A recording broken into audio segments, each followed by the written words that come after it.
Hi, it's Kannon. Welcome to OHP Uncut.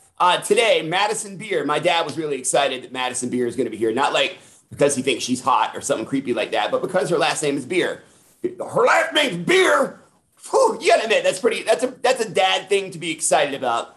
So we'll give him a pass. It is Madison Beer, and we would love it if you would subscribe to the podcast, either on YouTube or whether you're listening to the podcast. Slap that subscribe button. Don't slap it.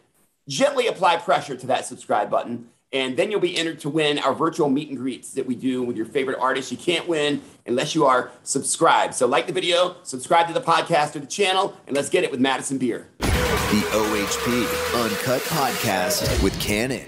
Madison Beer, how are you? I'm good. How are you? I'm good. Are you in Atlanta? I was 2 days ago. Halloween I was in Atlanta. Everybody was talking about, I live in Atlanta, and everyone's talking about what a dope show it was. Thank you. It was really fun. It was really, really awesome. I've read one review, and it said, Madison Beer is the one to watch for. Her stage presence will leave you in awe and begging for more. Ooh. That's so sweet. That's so nice. That has to make you feel good, right? Yeah, for sure. I mean, I never, I don't know how the show's going to be received from people, so it's always nice to hear positive feedback, for sure. But yeah, it definitely feels good. What's the last show you saw that made you feel that way? I remember, and this is the last show because this was in like 2016, 2017, but Lord's performance at Coachella, I remember being like, wow, that was really special. One of my favorite artists. I love her so much. So tell me about life on the road for you. How are you feeling? You sound tired, and I know it's tiring. It is so much work. How is it going for you? Are you enjoying it? Are you getting enough rest? Tell me about life on the road for Madison Beer. Yeah, it's awesome. I'm, of course it is tiring and moving around a lot can be stressful and whatever, but it's so worth it.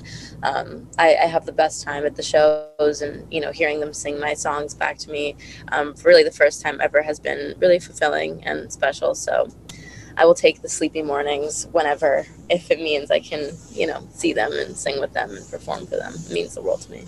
Have you had any particularly meaningful interactions with fans? Because your fans are rabid, and I love that about them.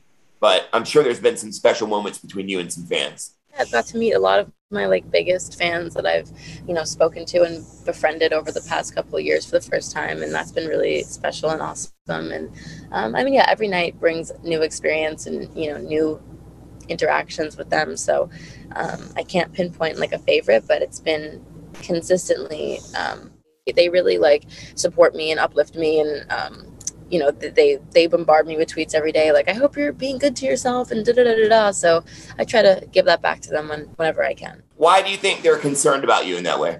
Because of the things you've shared? You've been very open about your struggles? Yeah, potentially. I think that I'm, I try to be candid about mental health things or just my life experience, that maybe if me talking about it will make someone else be like, oh, I shouldn't make those same mistakes, whatever it might be. I feel like I've just been, open with them. So they know how I am with myself and how hard I can be on myself. So, they definitely keep an eye on me in that regard.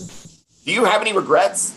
Yeah, of course I do. But I try to not live regretfully and try to think that everything has led me to where I am now, and all mistakes, I think, shape you as a person. And, life is meant to make mistakes and learn lessons. So I do have regrets, but I don't think I would change much about my life.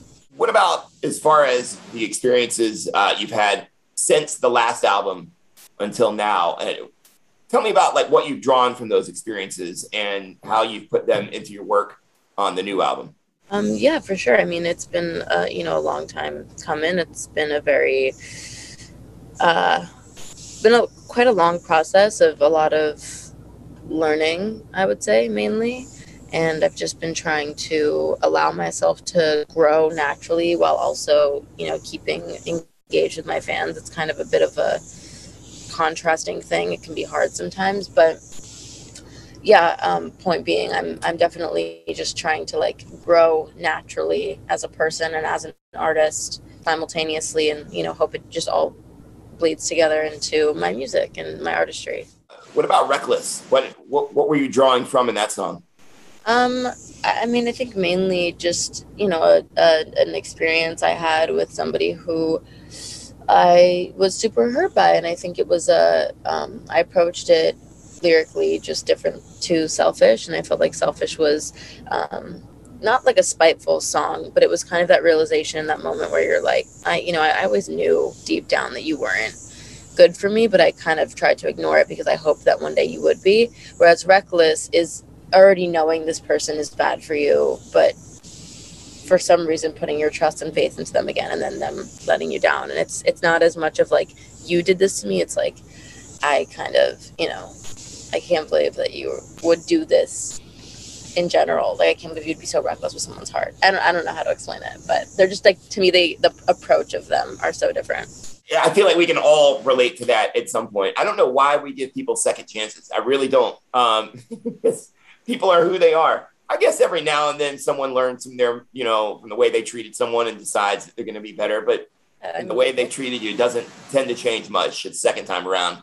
Yeah, I mean, I definitely am like a second chance kind of person. I give people maybe sometimes too many chances, too much benefit of the doubt. But I don't know. I have hope in people, and I try to hope that people will learn from their mistakes. I know I have. So I try to sometimes do the same for others, but it doesn't always turn out as well.